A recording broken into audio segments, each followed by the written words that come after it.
Hello നമസ്കാരം, ഞാൻ doctor Amrita. ഇന്നത്തെ ഒരു വീഡിയോ എന്ന് പറയുന്നത് കൂവളത്തെക്കുറിച്ചുള്ളതാണ്. കൂവളത്തെക്കുറിച്ച് പ്രത്യേകിച്ച് പറയേണ്ട ആവശ്യമില്ല. ഒരുപാട് ഔഷധ ഗുണങ്ങളുള്ള ഒരു മരമാണ്. അതിൻ്റെ കായ്, അതുപോലെ അതിൻ്റെ വേര്, ഇല എല്ലാം വളരെ ഔഷധ ഗുണം ഉള്ളത് തന്നെയാണ്.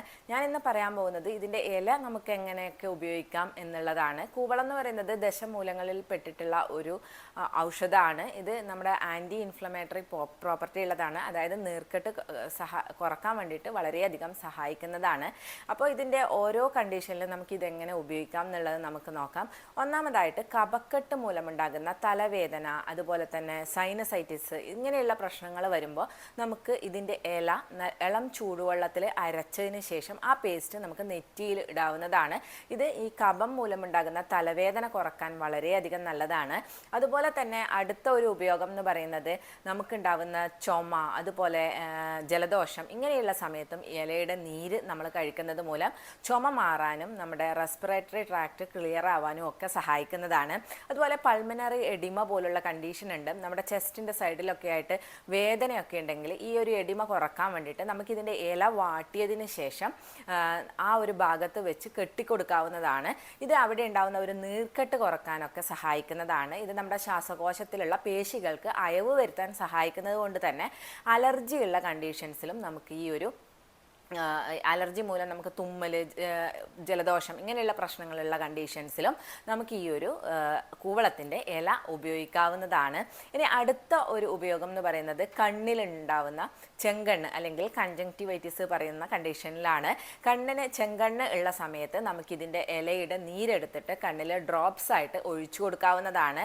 അതല്ല എങ്കിൽ നമുക്കിതിൻ്റെ ഇല നന്നായി പേസ്റ്റായി അരച്ചെടുത്തതിന് ശേഷം കണ്ണടച്ചിട്ട് കൺപോളയുടെ മുകളിലായിട്ട് അപ്ലൈ ചെയ്ത് കൊടുക്കാവുന്നതുമാണ്. ഇതൊരു 10-15 മിനിറ്റ് വെച്ചതിന് ശേഷം നമുക്ക് റിമൂവ് ചെയ്ത് കളയാവുന്നതാണ്. ഇത് ചെങ്കണ്ണിന് വളരെയധികം നല്ലതാണ്. ഇൻഫെക്ഷൻ കുറക്കാനും ഒക്കെ വളരെ സഹായിക്കുന്നതാണ്.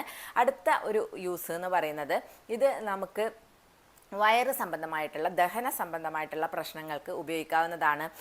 ദഹനം ശരിയല്ലാത്തത് കൊണ്ട് എന്തെങ്കിലും ഇൻഡൈജഷൻ പ്രോബ്ലം ഉള്ളത് കാരണം നമുക്ക് ഛർദി അല്ലെങ്കിൽ ലൂസ് മോഷൻ, വയറുവേദന ഇങ്ങനെയുള്ള പ്രശ്നങ്ങളൊക്കെ വരുമ്പോൾ നമുക്കിതിൻ്റെ ഇലയുടെ നീര് നമുക്ക് ഉപയോഗിക്കാവുന്നതാണ്. അതല്ലെങ്കിൽ ഇല കഷായം വെച്ചിട്ടും നമുക്ക് കഴിക്കാവുന്നതാണ്. അപ്പോൾ കഷായം വെച്ച് കഴിക്കുകയാണെങ്കിൽ നമുക്കൊരു 20 ഗ്രാമാണ് ഇതിൻ്റെ ഇല ആവശ്യമായിട്ടുള്ളത്. അതൊരു 2 കപ്പ് വെള്ളത്തിലിട്ട് തിളപ്പിക്കുക എന്ന് പറയുമ്പോൾ ചെറിയ തീയിലിട്ട് വേണം തിളപ്പിക്കാൻ. അത് തിളപ്പിച്ച് ഒരു ഗ്ലാസ്, ഒരു കപ്പായി ചുരുക്കിയതിന് ശേഷം അത് കഴിക്കാവുന്നതാണ്. ഇത് നമുക്ക് ക്ഷീണം അകറ്റാനും അതുപോലെ ഇൻഡൈജഷൻ മൂലം ഉണ്ടാകുന്ന പ്രശ്നങ്ങൾ നും ഒക്കെ വളരെ സഹായിക്കുന്നതാണ്.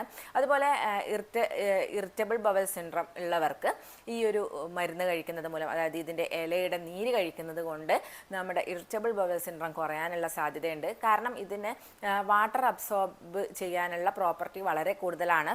അപ്പോൾ അതുകൊണ്ട് തന്നെ നമ്മുടെ സ്റ്റൂളിലുള്ള എക്സ്ട്രാ വാട്ടർ അബ്സോർബ് ചെയ്യുന്നത് മൂലം സ്റ്റൂളിന് നല്ലൊരു ഷേപ്പും അതുപോലെ തന്നെ സൈസും കിട്ടാൻ സഹായിക്കുന്നത് മൂലം IBS ഉള്ള കണ്ടീഷനിൽ ഇത് വളരെ ഹെൽപ്ഫുള്ളാണ്.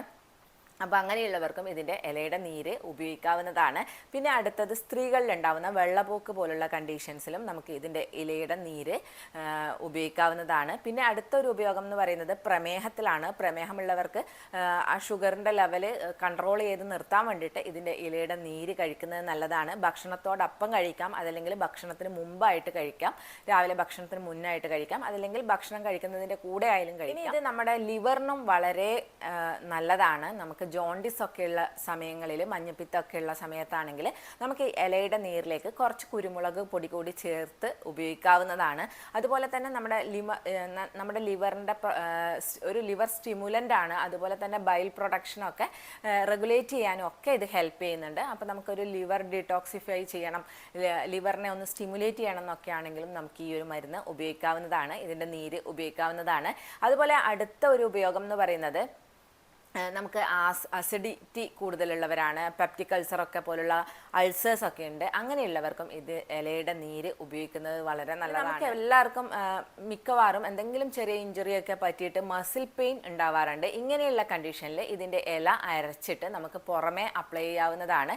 ഇത് വേദന കുറക്കാൻ വേണ്ടി സഹായിക്കുന്നതാണ്. അതുപോലെ നെർവ്സിനുണ്ടാവുന്ന ഹൈപ്പർ സെൻസിറ്റിവിറ്റി, വളരെ പെട്ടെന്ന് പെയിൻ, ചില നെർവ്സിനൊക്കെ പെട്ടെന്ന് തൊടുമ്പോൾ വളരെ പെയിൻ അനുഭവപ്പെടുക, അല്ലെങ്കിൽ ചൂട് കൊള്ളുമ്പം പെട്ടെന്ന് നമുക്ക് നമുക്കൊരു ഷോക്കിംഗ് പോലെ തോന്നുക, അങ്ങനെയുള്ള കണ്ടീഷൻസിലും നമുക്ക് ഇതിൻ്റെ ഇലയുടെ നീര് ഉപയോഗിക്കാവുന്നതാണ്. അതുപോലെ തന്നെ ഇതിൻ്റെ പേസ്റ്റും നമുക്ക് ആ ഒരു ഭാഗത്ത് അപ്ലൈ ചെയ്ത് കൊടുക്കാവുന്നതാണ്. ഇല നന്നായി അരച്ച് അപ്ലൈ ചെയ്ത് കൊടുക്കാവുന്നതാണ്. ഇത് നീർക്കെട്ട് കുറക്കാനും അവിടെ ഉണ്ടാകുന്ന ആ ഒരു എടിമ കുറക്കാനും ഒക്കെ സഹായിക്കുന്നതാണ്. അതുപോലെ അടുത്തത് നീർക്കെട്ടിനാണ്. നീർക്കെട്ടുള്ളവർക്കും നമുക്ക് നീർക്കെട്ട് മാറ്റാൻ വേണ്ടിയിട്ടും ക്ഷീണം അകറ്റാൻ വേണ്ടിയിട്ടും ഒക്കെ ഈ ഒരു ഇലയുടെ നീര് നമുക്ക് ഉപയോഗിക്കാവുന്നതാണ്. ഇതിൻ്റെ ഒരു ഡോസ് എന്ന് പറയുന്നത് നമുക്ക് ഡെയിലി ഒരു 10 to 20 ml, 10 to 20 ml ആണ് ഒരു ഡെയിലി ഡോസ്. നമുക്ക് 10 ml ഉപയോഗിച്ചാൽ മതി. അധികം പ്രശ്നങ്ങളൊന്നും ഇല്ലെങ്കിൽ ഒരു 10 അല്ലെങ്കിൽ 15 ml മാക്സിമം നമ്മൾ ഉപയോഗിച്ചാൽ മതി. ഡെയിലി രാവിലെ വെറും വയറ്റിൽ കഴിക്കാൻ വേണ്ടി ശ്രദ്ധിക്കുക. അതുപോലെ തന്നെ ഇത് നിങ്ങൾ ഒരുപാട് കാലം കണ്ടിന്യൂസ് ആയി കഴിക്കരുത്. ഒരു മാസം കഴിക്കാം, അതിനുശേഷം ഒരു ഗ്യാപ്പ് എടുത്തിട്ട് ഒരു മാസം ഗ്യാപ്പ് എടുക്കുക, അതിനുശേഷം വീണ്ടും നിങ്ങൾക്ക് കഴിക്കാം. അപ്പോൾ ഇത്രയൊക്കെയാണ് കൂവളത്തിൻ്റെ ഇലകൾ കൊണ്ടുള്ള ഗുണം എന്ന് പറയുന്നത്, നിങ്ങൾക്ക് വീട്ടിൽ ഉപയോഗിക്കാൻ പറ്റിയിട്ടുള്ള കുറച്ച് കാര്യങ്ങൾ എന്ന് പറയുന്നത്. അപ്പോൾ ഈ ഒരു വീഡിയോ നിങ്ങൾക്ക് എല്ലാവർക്കും യൂസ്ഫുൾ ആയി എന്ന് വിശ്വസിക്കുന്നു. അപ്പോൾ നമുക്ക് നെക്സ്റ്റ് ഒരു വീഡിയോയിൽ കാണാം. Thank you.